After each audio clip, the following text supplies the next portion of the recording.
بسم اللہ الرحمن الرحیم نحمدہ ونصلی علی رسولہ الکریم السلام علیکم ورحمۃ اللہ۔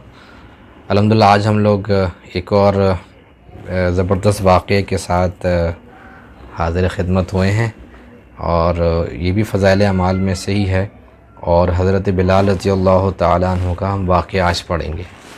دیکھیں، صحابہ رضی اللہ تعالیٰ عنہ مجمعین کی زندگی پڑھنا اس لیے بہت ضروری ہے کہ سب سے پہلی بات تو ہمیں یہ پتہ چلے کہ کتنی مشکلوں سے، کتنی قربانی سے ہم تک یہ جو ہے وہ دین پہنچا ہے۔ ایسا نہیں ہے کہ ہم اپنے گھروں میں خوش رہیں، بیٹھے رہیں اور اپنے گھر والوں کے ساتھ رہیں اور سارا جو ہے وہ اچھا معاملہ ہوتا رہے، سب چیزیں صحیح چلتی رہیں اور دین ہماری زندگی میں آ جائے اور خلافت قائم ہو جائے۔ اس کے لیے بڑی قربانی ہے دین کے لیے۔ صحابہ رضی اللہ تعالیٰ عنہ مجمعین نے اسی کے لیے جو ہے وہ دین کی بڑی زبردست قربانیاں دیں اور بڑے فاقے برداشت کیے، اور اس کے بعد جا کے جو ہے وہ ان کو خلافت ملی، اور ان کا ایک بہت اچھا دور آیا جس میں وہ کمانڈ میں تھے اور ان کو حکومتیں ملیں، وہ ساری چیزیں۔ اور اگر ہم بھی یہی چاہتے ہیں کہ سارا کا سارا معاملہ ہمارے موافقت میں آ جائے اور خلافت قائم ہو جائے، تو اس کے لیے ایک چیز ہمیں سمجھنے کی بہت ضرورت ہے، کیونکہ ہر چیز، ہر کام ترتیب وار ہوگا۔ ہر چیز کی ایک ترتیب ہے۔ مثال کے طور پہ کہ اگر ایک شخص ایک فیملی کھانا کھانے بیٹھ رہی ہے تو سب سے پہلے دسترخوان بچھایا جائے گا، پلیٹیں آئیں گی، پانی آئے گا، اس کے بعد پھر سالن آئے گا۔ ایسا نہیں ہوگا کہ بھئی مہمان آ جائیں گے اور اس کے بعد پھر جو ہے وہ سالن آ جائے گا، پھر پانی آئے گا، پھر دسترخوان جو ہے وہ آئے گا۔ تو ہر چیز کی ایک ترتیب ہے، ترتیب کے مراحل سے وہ گزرتی ہے، اس کے بعد جا کے کوئی جو ہے وہ ہمیں فروٹ یا ہمیں کوئی اس کا رزلٹ جو ہے وہ حاصل ہوتا ہے۔ ڈاکٹر بن رہا ہے، انجینئر بن رہا ہے، تو اس کے پیچھے ایک بہت زبردست محنت ہے، فیملی کی ایک قربانی ہے، بچے کی، لڑکے کی، لڑکی کی، اس کی ایک اسٹوڈنٹ کی ایک قربانی ہے، اور 10 سال اس کا پڑھنا، پھر 2 سال انٹر ہے، مطلب بہت ساری ایک پورا ایک اسپین ہے، ایک ترتیب ہے، تب جا کے اسے کچھ حاصل ہوتا ہے۔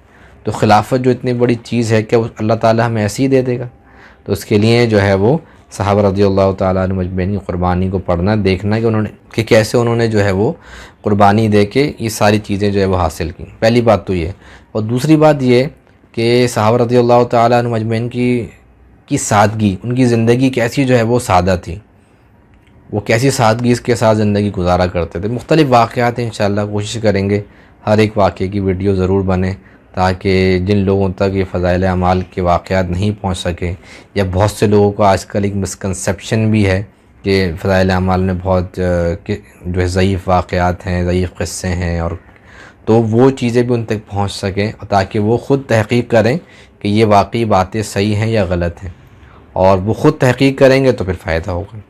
تو حضرت بلال رضی اللہ تعالیٰ عنہ حبشی کا اسلام اور مصائب۔ حضرت بلال حبشی رضی اللہ تعالیٰ عنہ مشہور صحابی جو مسجد نبوی کے ہمیشہ مؤذن رہے، شروع میں ایک کافر کے غلام تھے، اسلام لے آئے، جس کی وجہ سے طرح طرح کی تکلیفیں دیے جاتے۔ امیہ بن خلف جو مسلمانوں کا سخت دشمن تھا، ان کو سخت گرمی میں دوپہر کے وقت تپتی ہوئی ریت پر سیدھا لٹا کر ان کے سینے پر پتھر کی بڑی چٹان رکھ دیتا تھا تاکہ وہ حرکت نہ کر سکیں، اور کہتا تھا کہ یا اس حال میں مر جائیں اور زندگی چاہیں تو اسلام سے ہٹ جائیں، مگر وہ اس حالت میں بھی احد احد کہتے تھے، یعنی معبود ایک ہی ہے۔ رات کو زنجیروں میں باندھ کر کوڑے لگائے جاتے، اور اگلے دن ان زخموں کو گرم زمین پر ڈال کر اور زیادہ زخمی کیا جاتا تاکہ بے قرار ہو کر اسلام سے پھر جائیں یا تڑپ تڑپ کر مر جائیں۔ عذاب دینے والے اکتا جاتے، کبھی ابو جہل کا نمبر آتا، کبھی امیہ بن خلف کا، کبھی اوروں کا، اور ہر شخص اس کی کوشش کرتا کہ تکلیف دینے میں زور ختم کر دے۔ حضرت ابو بکر صدیق رضی اللہ تعالیٰ عنہ نے اس حالت میں دیکھا تو ان کو خرید کر آزاد فرمایا۔ فائدے میں حضرت شیخ نے لکھا ہے کہ چونکہ عرب کے بت پرست اپنے بتوں کو بھی معبود کہتے تھے، اس لیے ان کے مقابلے میں اسلام کی تعلیم توحید کی تھی، جس کی وجہ سے حضرت بلال رضی اللہ تعالیٰ عنہ کی زبان پر ایک کا ورد تھا۔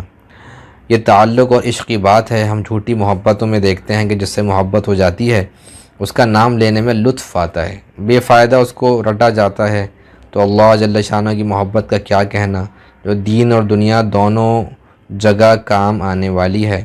یہی وجہ ہے کہ حضرت بلال رضی اللہ تعالیٰ عنہ کو ہر طرح سے ستایا جاتا تھا، سخت سے سخت تکلیفیں پہنچائی جاتی تھیں، مکہ کے لڑکوں کے حوالے کر دیا جاتا کہ وہ ان کو گلی کوچوں میں چکر دیتے پھریں، اور یہ تھے کہ ایک ہی ایک ہے کہ رٹ لگاتے تھے۔ اسی کا یہ صلہ ملا کہ پھر حضور علیہ الصلوۃ والسلام کے دربار میں مؤذن بنے، اور سفر حضر میں ہمیشہ اذان کی خدمت ان کے سپرد ہوئی۔ حضور علیہ الصلوۃ والسلام کی وصال کے بعد مدینہ طیبہ میں رہنا اور حضور کی جگہ کو خالی دیکھنا مشکل ہو گیا، اس لیے ارادہ کیا کہ اپنی زندگی کے دن، یعنی جو بچے دن ہیں، جو بچے کچے دن ہیں، میں جہاد میں گزار دوں۔ اس لیے جہاد میں شرکت کی نیت سے چل دیے۔ ایک عرصے تک مدینہ منورہ لوٹ کر نہیں آئے، ایک مرتبہ حضور اقدس صلی اللہ علیہ وسلم کی خواب میں زیارت کی۔ حضور نے فرمایا، بلال یہ کیا ظلم ہے، ہمارے پاس کبھی نہیں آتے؟ تو آنکھ کھلنے پر مدینہ طیبہ حاضر ہوئے۔ حضرت حسن، حضرت حسین رضی اللہ تعالیٰ عنہ مجمعین نے اذان کی فرمائش کی۔ لاڈلوں کی فرمائش ایسی نہیں تھی کہ انکار کی گنجائش ہوتی۔ اذان کہنا شروع کی اور مدینہ میں حضور کے زمانے کی اذان کانوں میں پڑھ کر کوہرام مچ گیا۔ عورتیں تک روتی ہوئی گھر سے نکل پڑیں۔ چند روز قیام کے بعد واپس ہوئے اور سن 20 ہجری کے قریب دمشق میں وصال ہو۔ یہ تھے ہمارے اسلاف، ہمارے بڑے، اور ہم بھی کامیابی چاہتے ہیں، وہ بھی کامیابی چاہتے تھے، لیکن اس کامیابی کے لیے انہوں نے کیا عمل کیا؟ اور ہم جو کامیابی چاہتے ہیں، ہم بھی خلافت چاہتے ہیں، وہ بھی خلافت چاہتے تھے، تو ہم روزانہ کی بنیاد پہ ایسا کیا عمل کر رہے ہیں کہ ہمیں خلافت مل جائے؟ ہم ایسی کیا محنت کر رہے ہیں کہ ہمیں خلافت مل جائے، یا ہمارے جو ہے وہ حالات جو ہے وہ اچھے ہو جائیں؟ تو ہم اس کو کمپیئر کریں صحابہ کی زندگی سے اور اپنی زندگی سے۔ اس میں ایک دو باتیں میں آپ سے ذکر کرتا چلوں کہ حضرت بلال رضی اللہ تعالیٰ عنہ کے بارے میں یہ بھی آتا ہے کہ مطلب نمبر آتا ان کے جو آقا تھے، اور وہ ان کو مارتے رات میں، کبھی ابو جہل کا نمبر آیا، کبھی ابو لہب کا نمبر آیا، جس کے یہ مطلب جو کفار مکہ، قریش مکہ تھے اور کفار مکہ تھے، سردار مکہ تھے، وہ ان کے یہ غلام تھے، تو ان کو یہ مارا کرتے تھے۔ دوسری بات یہ کہ ان کا ایک واقعہ اور بھی ہے کہ ان کو جو ہے وہ گلے میں پٹا ڈال کر لوگ جو ہے وہ گلیوں میں گھسیٹا کرتے تھے۔ اور تیسری بات یہ کہ حضرت ابوبکر صدیق رضی اللہ تعالیٰ عنہ نے ان کو کیا کیا؟ ان کو آزاد فرمایا خرید کر۔ تو ان کے والد صاحب کہا کرتے تھے حضرت ابوبکر صدیق رضی اللہ تعالیٰ عنہ کے کہ تم کمزور جو ہے وہ غلاموں کو کیوں آزاد کرتے ہو؟ تم ایسے غلاموں کو کیوں آزاد نہیں کرتے جو قوی ہوں اور جو تمہارا بعد میں کام کیا کریں، تمہارے جو ہے وہ کام آئیں؟ تو کہتے تھے کہ میں صرف اللہ کی رضا کے لیے جو ہے وہ یہ کام کرتا ہوں، یعنی کہ میں اس میں سے کوئی بھی بینیفٹ لینا نہیں چاہتا، میں تو یہ چاہتا ہوں خالص اللہ کی رضا کے لیے ہو، تاکہ یہ مظلوموں کی جو ہے وہ جان چھٹ جائے۔ ہمارے سامنے یہ ساری کی ساری باتیں ہیں، بار بار کے پڑھنا اسی لیے ہیں کہ ابھی ہماری زندگیوں کے اندر یہ باتیں آ جائیں۔ حضرت بلال، وہ ہمارے دوست ہیں، وہ کہنے لگے کہ ہم ایک صاحب کے گھر پہ گئے، ان کے گھر میں یہ تعلیم کا حلقہ لگتا تھا روزانہ، حضرت بلال رضی اللہ تعالیٰ عنہ کے جو ہے وہ واقعات پڑھے جا رہے ہیں، اور دوسرے صحابہ رضی اللہ تعالیٰ عنہ مجمعین کے واقعات پڑھے جاتے تھے۔ تو ہم نے وہ بچے کو دیکھا کہ بچہ جو ہے وہ لیٹا ہوا ہے اور اپنے سینے پر جو ہے نا وہ تکیہ رکھا ہوا ہے اور وہ احد احد احد کر رہا ہے۔ تو دیکھیں، ایسے اگر زندگی ہوگی تو ایسے انسپائر ہوں گے صحابہ رضی اللہ تعالیٰ عنہ مجمعین کی زندگی سے، ہمارے بڑے بھی، ہمارے چھوٹے بھی، ہمارے مرد بھی، ہمارے عورتیں بھی۔ اور اس میں بوڑھوں کے واقعات بھی، تو بوڑھے صحابی رضی اللہ تعالیٰ عنہ مجمعین کتنے جو ہے وہ جنگجو تھے اور کتنے جو ہے وہ توانا تھے، اللہ کے راستے میں نکلنے والے، تو ان سے متاثر ہوں گے تو پھر ہماری زندگیاں بنیں گی۔ آج ہم جو ہے غیروں سے متاثر ہیں، ان کی ٹیکنالوجی سے متاثر ہیں، ان کے اثر سے متاثر ہیں۔ ابھی میں نے ایک جگہ سنا کہ باہر کے کسی ملک کے اندر کتوں سے شادی کرنے کا لاء پاس ہو گیا ہے کہ بھائی وہ کتوں سے جو ہے وہ اب شادی کر سکیں گے۔ تو اب یہ انسانیت جو ہے وہ یہاں تک پہنچ گئی ہے۔ اللہ تعالیٰ نے جو ہے وہ اسلام کے دشمنوں کو، کفر کو خاص طور پر جانوروں سے بھی بدتر کہا ہے۔ پہلے تو ہمیں سمجھ میں نہیں آتی تھی بات، لیکن اب ہمیں سمجھ میں آ رہی ہے کہ کیا کیا چیزیں جو ہے وہ آگے جو ہے وہ آنے والے جو ہے وہ معاملات ہوں گے، آنے والی زندگی کے اندر ہم لوگ کیا کیا دیکھیں گے۔ تو اسی لیے بھئی سب سے یہ کہا جا رہا ہے کہ کتابوں سے جو ہے وہ اپنا ربط کو جوڑیں، صحابہ کی زندگی سے، صحابیات کی زندگی ہم سنیں، پڑھیں، سنائیں، اپنے اندر یہ حلقے قائم کریں، تاکہ صحابہ کی زندگی، صحابہ کا جو ہے اللہ کے راستے میں نکلنا، ان کی محنت، ان کی جہد اور ان کی سادہ زندگی ہمارے سامنے ہو۔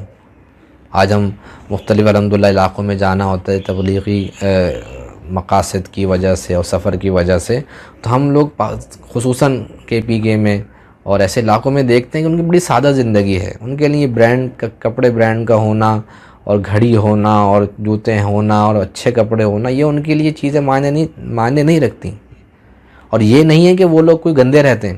ہم نے خود اپنی آنکھوں سے جو ہے وہ ایک علاقے کے اندر ہم نے دیکھا کہ بڑے بوڑھے اور وہ جو ہے مسجد آتے ہیں اور بالکل یعنی کہ ان کے جو کپڑے ہیں شلوار قمیض ہے بہت صاف ستھرے استری ہوئے ہوئے، ویسٹ کوٹ پہنا ہوا، اچھی ٹوپی صاف ستھری لگائی ہوئی اور بوٹ پالش ہوئے ہوئے، بلیک بوٹس وہ پہن کر آ رہے ہیں اور بوٹ پالش ہوئے وہ مسجد آ رہے ہیں. اتنے اچھے اتنے خوبصورت لگتے تھے. تو یہ نہیں کہ وہ گندے رہتے ہیں، وہ بہت صاف ستھرے رہتے ہیں، لیکن ان کی زندگی جو ہے وہ سادہ ہے. لکڑیوں پہ کھانا بن رہا ہے اور اسی طرح جو ہے وہ کھانا ہے تو صحیح ہے، نہیں ہے تو کوئی مسئلہ نہیں، لائٹ ہے تو کوئی مسئلہ نہیں، لائٹ نہیں ہے تو کوئی مسئلہ نہیں، سولر پہ سارا معاملہ چل رہا ہے. تو ہماری زندگیاں جو سادگی کی طرف آ جائے. اللہ تعالیٰ مجھے بھی عمل کی توفیق نصیب فرمائے اور آپ کو بھی. انشاءاللہ تعالیٰ نیکسٹ ٹائم اور کوئی واقعے کے ساتھ حاضر ہوں گے. جب تک کے لیے السلام علیکم ورحمۃ اللہ وبرکاتہ.